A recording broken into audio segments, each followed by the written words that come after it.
I don't know. Our fans are too smart for that. I hope that 99% of you are a lot smarter than that. It's called. But there's always the one. Yeah. There's always the one turd in the punch bowl. Get out of your mom's basement, dude. She'd appreciate it. Yeah. Shower once in a while. It's called toothpaste. It's not expensive. Yeah. I mean, I will say it'd be impressive if we have 100% that agree with us. It would definitely be a marvel. Did you really just do that? I 100% just did that. I am plenty. Hear me roar.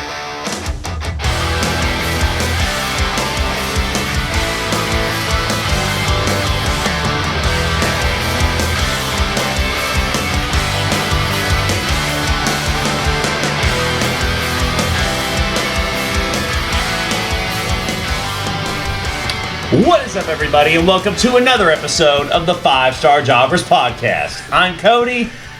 And I am at a loss for words. Would you say you're all out of words? I'm all out of words. I'm all out of patience. I'm all out of excuses. I'm all out of hope. We're all out of We're everything. all out. It was aptly named. Yeah. Yeah, we've got a lot to discuss, but honestly, I feel like we won't have very much to talk about. I feel like, I don't know, there may be a lot of hot takes in this episode, so sorry to the AEW faithful that are watching this or listening to this, but... If you're an AEW faithful, you're probably not watching this, and if this is your first time watching it, go watch people melt Barbie dolls, because that's probably something you're into. Bum fights maybe. Yeah. People like putting hand sanitizer on their hand, lighting it on fire, and doing like fireballs, stupid crap like that. Well, that was cool back in the day. It was, but grown men doing it, that's different. Yeah, it's a totally different story. Yeah, no. If you liked All Out, we are not the same. Yeah. At all. We've got a lot to talk about, but we'll get into that here in just a second. But first off, I want to thank all of our listeners, and I want to thank everybody that has been with us from day one. Thank you for subscribing, and thank you for listening. If you haven't already, go ahead and subscribe to everything that we do. We're on YouTube. You can go ahead and follow us on all platforms where podcasts are streamed. That's Apple Podcasts, Spotify, etc. Everything. We're all over. But we're like the herpes, okay? We're everywhere. And at some point, you're going to get it. So why fight it? Exactly. Just accept it. Yeah. But anyway, we're on social media as well. We're on Facebook, Instagram, TikTok, and you can see all of our commentary content on YouTube, as well as our podcast episodes from Season 2. But we want to let you guys know some upcoming events that are going to be going on this weekend and future dates as well. This weekend is going to be packed. So let me just start you off with a few things here. So September 14th, that's this Saturday, DCCW presents Burgers and Brawls 10. It'll be at the Baker County Fairgrounds in McClenny, Florida. Doors open at 5:30 and the bell time is at 6:30. If you want more information on advance tickets, contact 904-697-7167. Again, that's 904-697-7167. Also happening at the 14th, Aware presents For the Hope. It'll be at the Baker County K-12 School Gymnasium in Newton, Georgia. Doors open at 6 and the bell time is at 6:30. If you want more information, follow them on social media on Facebook and you can contact them as well. September 15th, that's this coming Sunday, Hope Championship Wrestling will have a meet and greet with some very well-known individuals, Buff Bagwell and Robert Gibson of the Rock and Roll Express. What are you doing? I'm doing my best Buff Daddy. That's the best you can do? We'll talk later. But anyway, they're having a meet and greet. It'll be Buff Bagwell and Robert Gibson. It'll be at Christ Chapel Community Church in Zebulon, Georgia. The event starts at 4, and guess what? It's free. It is a free event that you can go to. You can go and see Buff Bagwell, go see Robert Gibson, and you can take in a great event of professional wrestling. Free Buff Bagwell. I mean, the ladies have to pay at least $400 to $600 a night for him. And, I mean, free Robert Gibson. Like, that's a WWF Hall of Famer, NWA Hall of Famer. Like, free. Free! Don't miss out on it. Like I said, Zebulon, Georgia, Christ Chapel Community Church. That's September 15th. But later on this month, September 28th, Kraken Pro Wrestling will be back at the Mott Lipman Gym in Tipton, Georgia. The event starts at 7. If you want more information on tickets, you can visit their social media or call 229-382-5345. Again, that's 229-382-5345. It'd be nice if you could put like a little graphic on the screen, so that people could write it down, see it. Well, we'll share it on our social media. We'll share it all over, but that's going to be in the works. Like I said, I'm still a novice at video editing, as you can probably tell from all the past videos that we put up on here. But anyways, a lot of great things happening, a lot of wonderful events coming up. But talking about great events, unfortunately, we have to talk about one that was not so great. Sucked. Yeah, 100%. It was an abomination. Well, I mean, that's what you get when you only have 2 weeks from your previous Premium Live event, and then you pretty much have 2 weeks to build upon storylines. And go from there. No, I'm not going to blame. I'm not going to let time be the blame for this one. People thought this out. There were a lot of spots. You can't convince me that people thought this out. This was a good idea. This was a spot fest. This was legitimately, people thought like they did. I mean, I don't think that there's a lot of these things that were called in the ring. You don't take a muff dive to tax on a whim. You don't take a vertebreaker on a cinder block on a whim. You don't no-sell getting shot in the chest with staple gun on a whim. Like, no, you cannot tell me that this was because of lack of time. No, this is what happens when, like, bad ideas mixed with bad management and bad drugs happen. Like, this is what happens. Like, this is backyard wrestling. Like, this is what you expect to see when you watch like King of the Death Match or something like that. This is what happens when you don't have any kind of ring psychology whatsoever or any ability to, like when you say, I don't feel like working, so I'm just going to do spots. Yeah. And we're going to see who can out grotesque the next. See, that's how it's gotten to me. And this is my hot take on death matches. I personally hate them. I think that they're just a glorified spot fest, and it's not professional wrestling to me. To me, it's just a matter of how much of a reaction can we get from the crowd? How far can we push the limit without killing the other individual? I get worried about that. Like, exactly. See, that's the chair shot from Pangman to Swerve. Well, now I think that was a gimmick chair because I'm sure it was a gimmick chair still, but like it's completely unprotected, like a headshot from a chair. Like, that's doing long-term damage. Yeah, 100%. Like, we know too much about head injuries and long-term effects of head injuries. Like, you can take a chair shot and it look brutal without absolutely putting your opponent or yourself at complete risk. Like, I don't think, like, I grew up in the Attitude Era where there was lots of unblocked. I mean, ECW, WWF, like anybody who go back and watch The Rock versus Mankind and the I Quit match, like 20-something unprotected chair shots to the head. Like, I even in the saw that, and I remember when they said they were going to stop doing that, me thinking, oh, this is really going to kill it.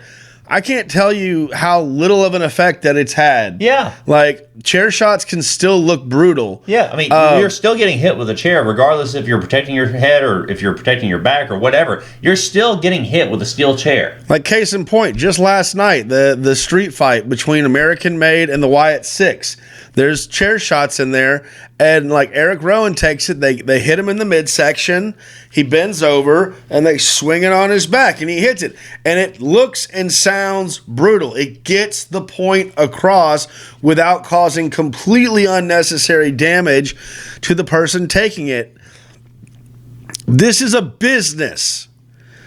It's meant to entertain, and most importantly, to make money. And you can't make money if you can't wrestle.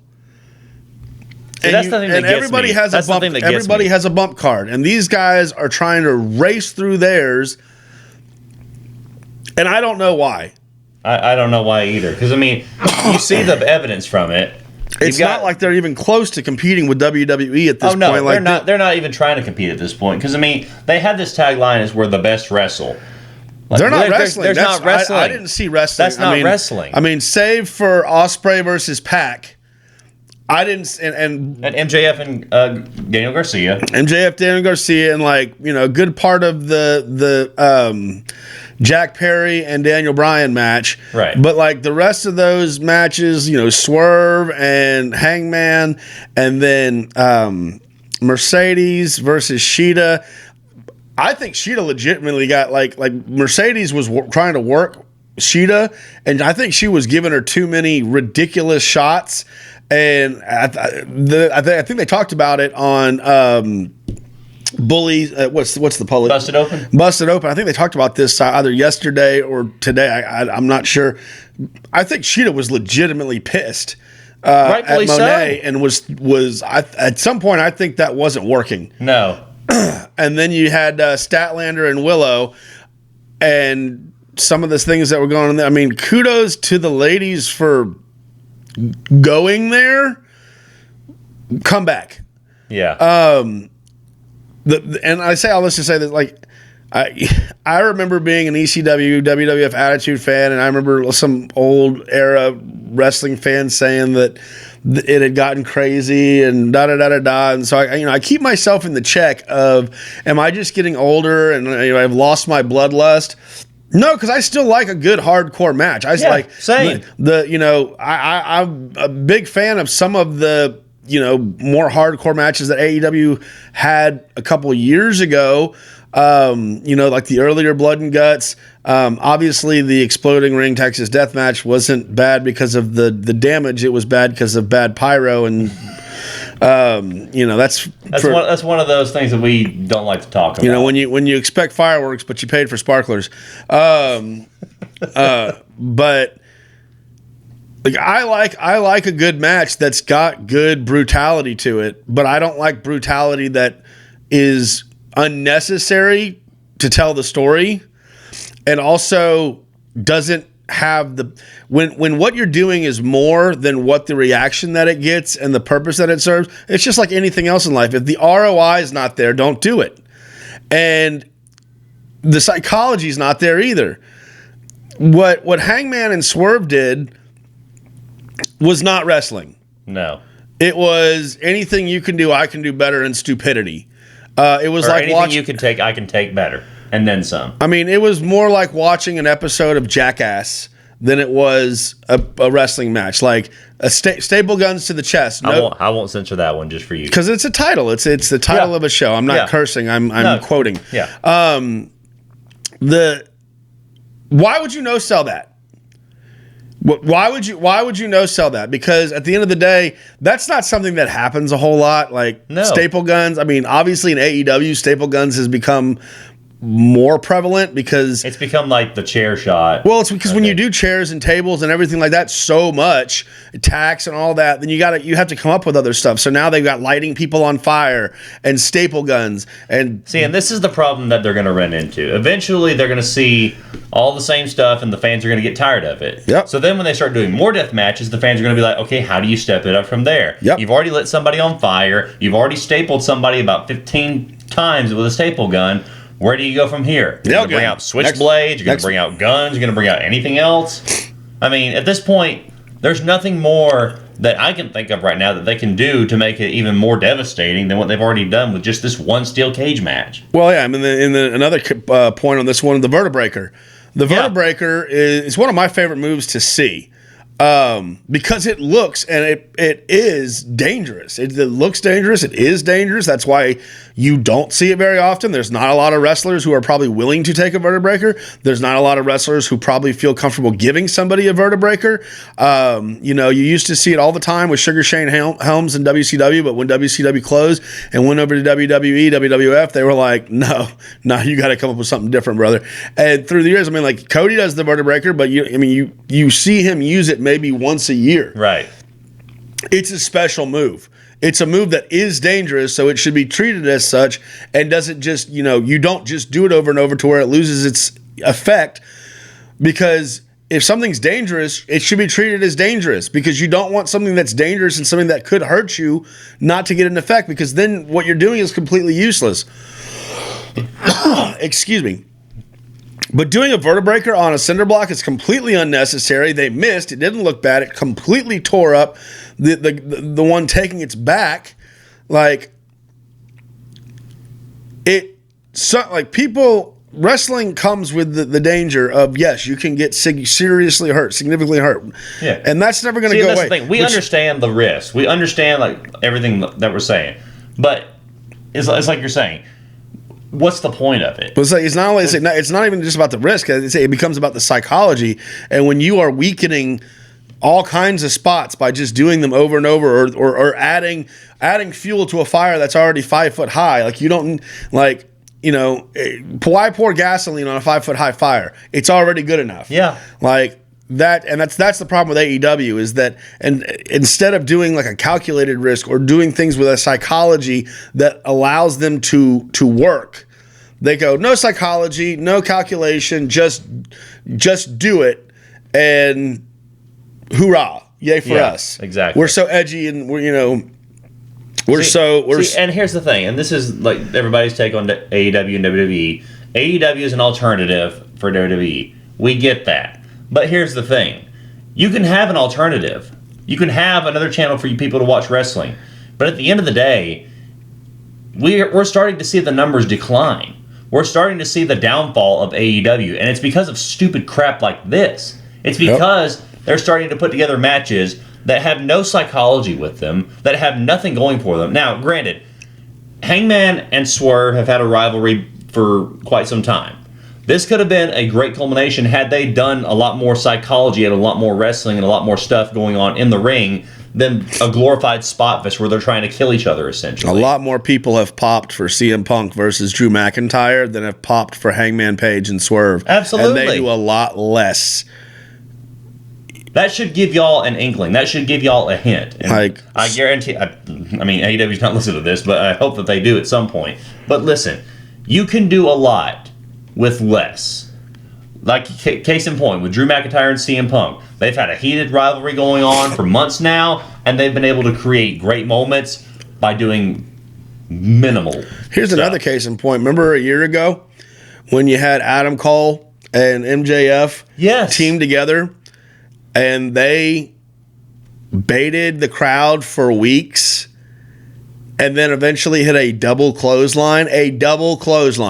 A move that is done multiple times, has never ended a match, but just something as simple as that, or as simple as a kangaroo kick, drop kick. The crowd still, I venture to say, the crowd guaranteed pops more for the kangaroo kick and for the double clothesline than they've ever popped for Adam Page's useless crap deathmatch stuff. Yeah.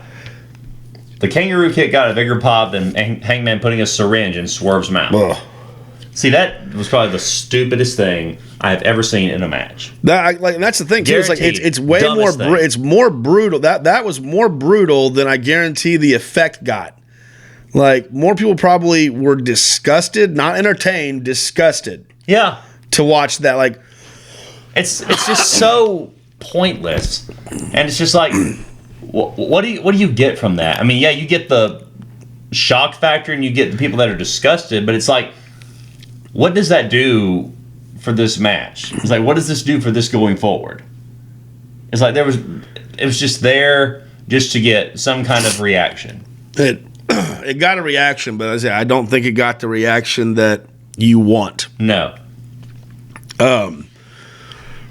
It was awful. It was absolutely terrible. And here's the thing, like, we don't say this because we're trying to put down AEW, and we're trying to say that they have, like, there's no reason trust me, we're not getting paid a single cent by WWE, TNA, or any rivalry company to put down AEW. In fact, we'd love to pick up AEW, because the more people that we praise, the more likely that we can appeal to all different fan bases. This is But we can't bullcrap you guys and tell you that, oh, there's some merit to this or merit to that, because then there's absolutely no journalistic integrity here. What we saw was, like I said, it's a complete abomination of professional wrestling. It's the kind of thing that makes people not take professional wrestling seriously. And Took the words right out of my mouth. It gives us the bad name for being fans of it. And, for that, I have zero patience, and I have zero, different styles for different folk. No, this isn't a style. This is bad psychology. This is bad booking. Bad. I mean, I guess bad. I mean, it's bad everything. But at the end of the day, like the booking is not the problem here. Like you said, they have a rivalry. They have a match. But it's a steel cage, and I said it last week. It was already a steel cage match. Why did it need to be a lights out steel cage match? Like, why did it need to be like a steel cage match? Is already a steel cage match. See, I feel like that they just did the thing. I mean, we were debating over what they were going to do at Bad Blood for Punk and McIntyre, and we found out yesterday that it's going to be Hell in a Cell. Right, and it's like very befitting. Because, I mean, Bad Blood, they're bringing back. It's a callback to '97 Bad Blood, the original Hell in a Cell match. Like, I'm sorry, guys. No, you're good. I'm still in the mend. Allergy season is upon us. Yeah. Allegra is my friend this time of year. Dude, I'm on Allegra. I'm on Benadryl. Claritin, I'm on Zyrtec, everything. Yeah, everything. like, it's just like that. There's going to be a Hell in a Cell match. That's good enough. Yeah. That's good enough. A Hell in a Cell match is a steel cage match with it on top. Yeah. Will they get out of the Hell in a Cell? They might. They might not. Honestly, I would love if they started at the top of the cell. Personally. They might. They probably won't. I mean, when's the last time you've seen them start a match at the top of the cell? Once. Exactly.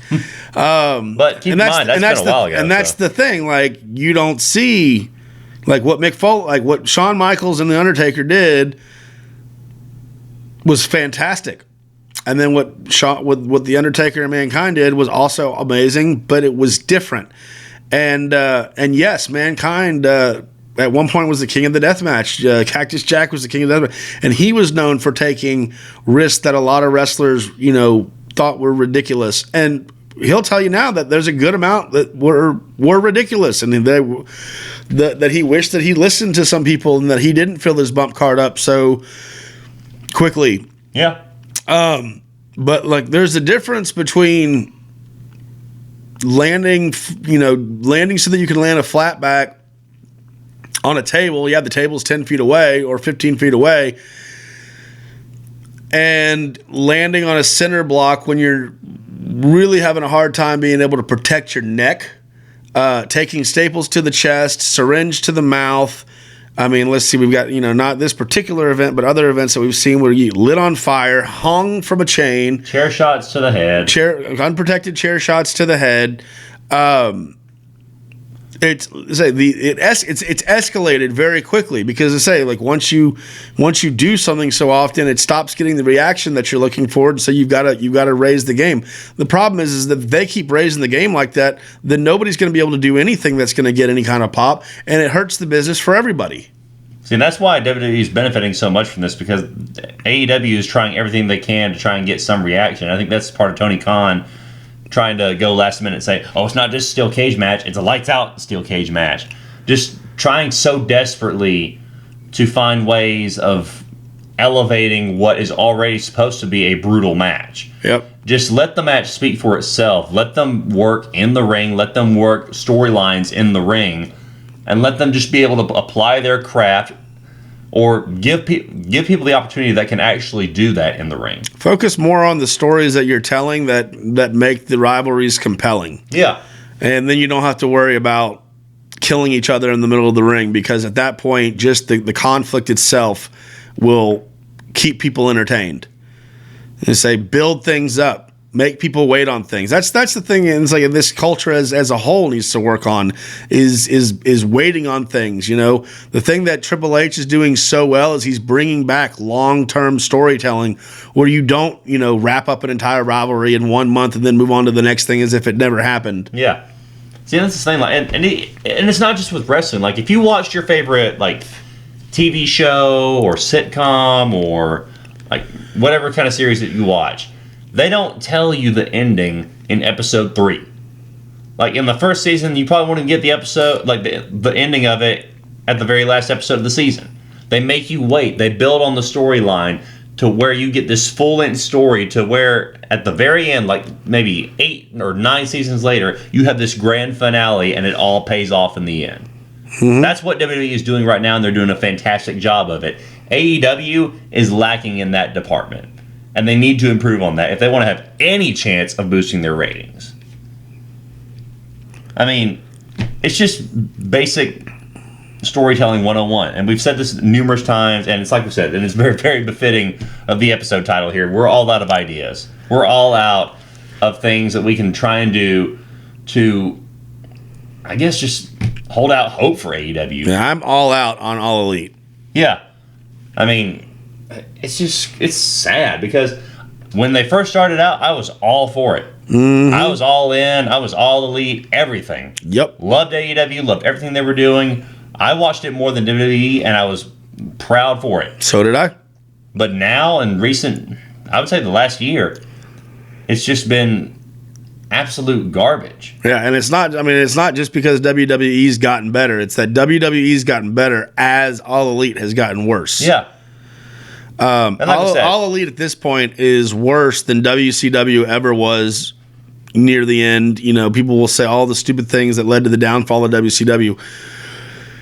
Listen, WCW didn't do half the stupid crap that All Elite's doing right now, and you know the only difference is that Tony Khan and his family has enough money to keep producing it every single week and not bat an eye at it. Where the WCW actually had investors who wanted to make money, so ipso facto, there's the difference. Yeah, I mean, I just don't know.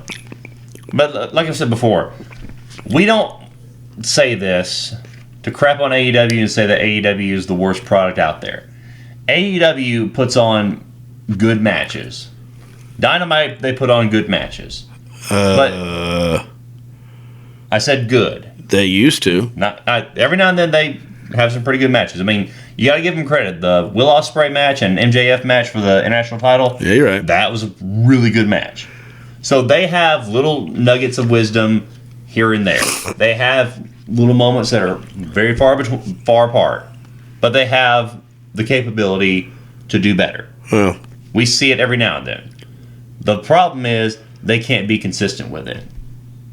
Nope. And so hopefully things at some point down the road, maybe the cons will finally realize that, you know what, this is not working. We need to try and do something different. We need to try and find a better solution. Because, I mean, you've got a lot of greats in the business that are under contract with you. You've got a lot of great minds that are around you. You've got people that would be 100% interested in just being a part of like the storytelling or being a part of creative. It's just a matter of, are you willing to swallow your pride and actually listen instead of just trying to pour money into it and keep playing with your action figures and play wrestling? But like I said, this is probably going to be the shortest episode just because most of it is just us talking about the tragedy that was All Out. Yeah, I mean, there's not content really to talk about. Like I said, it was a spot. I mean, the only thing that was somewhat decent that I thought was interesting was the ending to Danielson and Perry's match where the BCC turned on him. But I'm interested to see how that's going to turn out. Of all the things that developed from All Out, that's the only thing that I'm invested in right now. Yeah, I mean, like that. If they can give that legs, it'll be interesting to see where they go with it. Yeah. I can't say I'm hopeful that they're going to do anything right. Like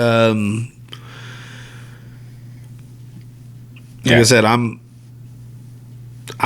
just like I said, we're all out. The hardest thing for me to do this week will be to turn that crap on and make myself watch it so that I can give feedback on it. Same. I mean, I do just to get the highlights from it and just to know who won and who like has some kind of rivalry building or whichever, but I'm not sitting there watching Dynamite or Collision or Rampage from beginning to end. That, I mean, I'm sorry, but I mean, I Nothing liken it to the idea of like a girl with braces about to give you mouth to south resuscitation, and just like the mouth to south resuscitation, yeah, and the hesitance that you would have just seeing those glistening silver, teeth crowns, just basically doing a descaling of your pants trout. Yeah, doesn't sound fun. No, it sounds like the opposite of fun. It sounds like hitting the old brown note on someone who's had the runs. Yeah, absolutely. But like we said, that's just our take on it. And I'm sure a lot of people that listen to us are going to be disappointed. They're going to be upset and say, why are you crapping or hating on AEW? Because right now, there's nothing good going on right now. I don't think so. I don't know. Our fans are too smart for that. I hope that 99% of you are a lot smarter than that. It's called But there's always the one. Yeah. There's always the one turd in the punch bowl. Get out of your mom's basement, dude. She'd appreciate it. Yeah. Shower once in a while. It's called toothpaste. It's not expensive. Yeah. I mean, I will say it'd be impressive if we have 100% that agree with us. It would definitely be a marvel. Did you really just do that? I 100% just did that. I am punny. Hear me roar. I work with a 6-year-old. Like, you ever see the movie Jack? Like, essentially, that's him. He's Robin Williams at this, like, farting in a bucket and trying to see if he can light it. That is the level of maturity that I work with, ladies and gentlemen. I don't want to hear nothing from you. With all the jokes that you make and everything, especially when we're going down the road, I don't even want to hear that, okay? But anyway, guys, now it's time for some high spots and botches. Honestly, we don't even need a soundboard. You got it down pat right there. That's true. Yeah. Job security. Exactly. But anyway, high spots for me, honestly, I enjoyed last night, Monday Night Raw. I just had one that I really liked. It was Drew McIntyre finally breaking the bracelet. Yeah. You sick bastard. I mean, hey. It's a priceless family heirloom. I know, all 29 cents of it. It's so heartbreaking. No, I mean, geez. We knew it was going to happen. We knew that McIntyre and Punk was not over, and just, I love the shock that it gave everybody, but, I mean, honestly, I don't know if we were all shocked by it, but it was definitely like, it finally happened. Drew finally broke the bracelet. There's nothing shocking about it whatsoever. I mean, we knew it was going to happen eventually. I'm glad the bracelet got broken just because now we're not talking about the bracelet. We can get back to men fighting about manly things. Now, I tell you what I really liked, and was almost my high spot, was Drew about to call out Wade Barrett. Because, I mean, you know that Wade's cleared for competition. He could compete if he wanted to. It'd be nice to see him maybe come back for a match or two, but he does a really good job on the headset. Oh yeah, like he's one of the best color commentators that are out right now. And he's gone on record before and said if he ever did come back, he would want to wrestle Drew. Yeah, I mean, makes sense. You never know. Yeah, I mean, Bad Blood's coming up, Hell in a Cell match is coming up, so you never know. He might play a factor in it. Yeah, my high spot came from last night. It did not get a whole lot of room to breathe, but it was there. Go back and watch it if you missed it. But in the promo with Bret Hart, they brought Bret Hart out, and then Gunther comes out and is, being a bad guy and talking about, how he idolized Bret and looked up to Bret, but that, Bret's not in his league and stuff like that. He made a casual thing. I like people like Goldberg. And I popped so hard, and then right after that, Sami Zayn's music hit, and so they went into it, and I was like, "Please say something! Somebody say something about that!" I know, right? But I think they hit the music. Dude, the Goldberg name drop to Bret Hart in the center of the ring. That popped me like nothing else. Like, man, now that is a heel right there, just digging in. Like, I don't know if that's something that Gunther got the permission of Bret to say beforehand. I have to assume it was. I was about to say, it probably was. But oh man, that was a great I can't believe I forgot that. That is a great inside baseball jab at Bret Hart. I mean, the guy that you blame for ending your career, and you say I'm more of a Bill Goldberg guy, and he's not. So no. Oh my of course, God. you just said that just to get a rise. That was my high spot. Like, that's true heel work right there. 100%. As far as botches, what have you got for botches? Let's see, botches. Other than All Out, So the whole thing with Rhea's leg, it's very obvious that there's nothing wrong with Rhea's leg, and like they do this whole she did this whole thing like last week where she comes out on the crutches and then like she has the face, she's face down with Liv, but then she drops the crutches and like they go at it, but then she starts doing the leg thing again. So it's like, is the leg hurt or is the leg not hurt? Yeah, that didn't really make sense to me. And then like this week again, she comes out with the leg and it's just as bad as it was last week. Right. And it's like, okay, I very much understand that this is just a ploy to keep them from like really being able to go at it until the pay-per-view. But it's like there's other things you could have done. It's not like it's like you can't keep going back to the well. Like you get once to like drop the crutch and be like, I'm fine. Like you can't be like, I'm fine, but no, I'm not. Yeah. So that's my botch, just because it's bad psych to me. Yeah. Honestly, mine came from Monday Night Raw last week, but it was just the commentary team as a whole. Wade Barrett pretty much carried that whole show, in my opinion. What's his name was, that was. I think he's okay. He's just got to get his feet underneath him. He's a football. He's coming from like a football and ESPN. Like he's coming from like, and I'm not saying this to get a rise out of anybody. He's coming from real sports commentary, where it's not about storytelling. It's not about setting the scene. It's not about characterization. Like we don't characterize and tell stories and give context in football, soccer, and that. You just what's on the screen, you call it. Like maybe a little bit of breakdown of strategy.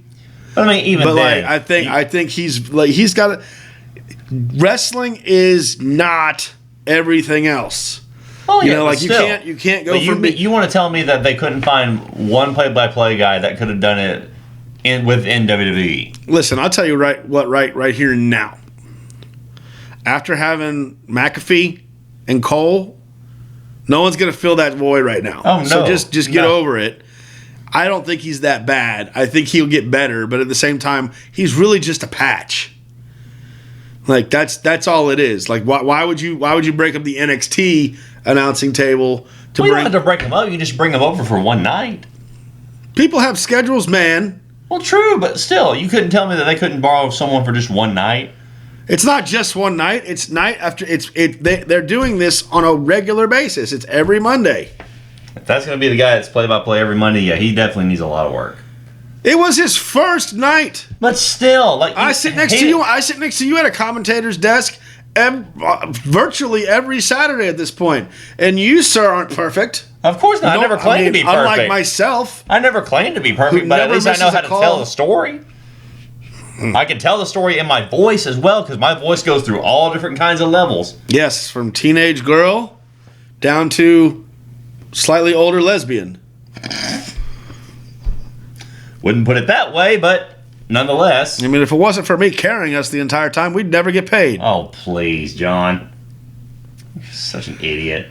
But anyway, guys, that's our episode for this week. Thank you so much for watching, and thank you for listening. If you haven't already by now, go ahead and subscribe. Hit subscribe right now. Do it. Pause. Pause it right now. You can skip past that. They're paused. They can't see this part. My gosh. They're going to see it anyways.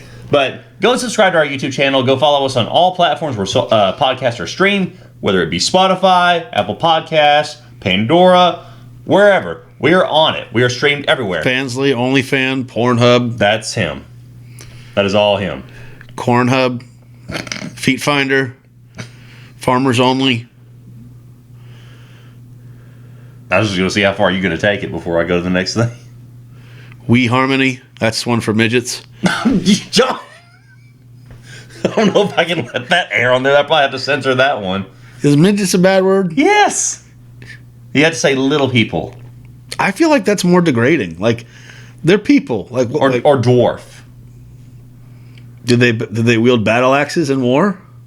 Maybe. They're not dwarves unless they have battle axes and they live under trees. We may have to just cut this whole thing right now. I'm sorry for the little people that listen to our podcast, or I don't know. Like I said, I feel like that's more demeaning. I don't know. I try not to be the offensive one here. I know you don't care, but I don't think I'm keeping it 100. That's what I do. Sometimes you keep it 200. I keep this show real. I come with the facts. Anyways, but like we said, go subscribe to our YouTube channel. Go follow us on all podcast streaming platforms. And go follow us on social media. We're on Facebook, Instagram, TikTok, YouTube. You can see all of our commentary content and our podcast episodes on there as well. But I want to remind you of the upcoming events, and I'm going to do this as fast as I can. Get ready. One breath. Here we go. September 14th, DCCW. You jerk. Liar. If you're not watching, you just shot me right in the freaking chest. He said he was going to do it in one take, and I was hell-bent on making sure that wasn't the case. You're a jerk. I'm a contrarian. That can be said. Oh, my gosh. Anyway. Go ahead. No. You ruined it now. You ruined the moment, okay? September 14th, DCCW Burgers and Brawls will be at the Baker County Fairgrounds in McClenny, Florida. Doors open at 5:30. Bell time is at 6:30. If you want information on advanced tickets, call them 904-697-7167 or follow them on social media. Also happening September 14th, Aware presents For the Hope. It'll be at Baker County K-12 School Gymnasium in Newton, Georgia. Doors open at 6 and the bell time is at 6:30. Want more information on tickets, contact them on social media as well. September 15th, Hope Championship Wrestling will have a meet and greet where you can meet Buff Bagwell and Robert Gibson. It'll be at Christ Chapel Community Church in Zebulon, Georgia. It is free, and it starts at 4 o'clock. Don't miss out on it. September 28th, Kraken Pro Wrestling will be at the Mott Littman Gym in Tifton, Georgia. Starts at 7 p.m. If you want more information on tickets, visit their social media and call 229-382-5345. Again, 229-382-5345. Great events happening, great things to come, and more information on more content will be out soon. Going to be a lot of great things happening. It's going to be fantastic, and more awesome news will be coming up as well. And when I hit you in the chest and it made you exhale, it was marvelous. That's called a callback, ladies and gentlemen. Anyway, guys, thank you so much for watching. Thank you for listening. But as always, keep it 5 stars.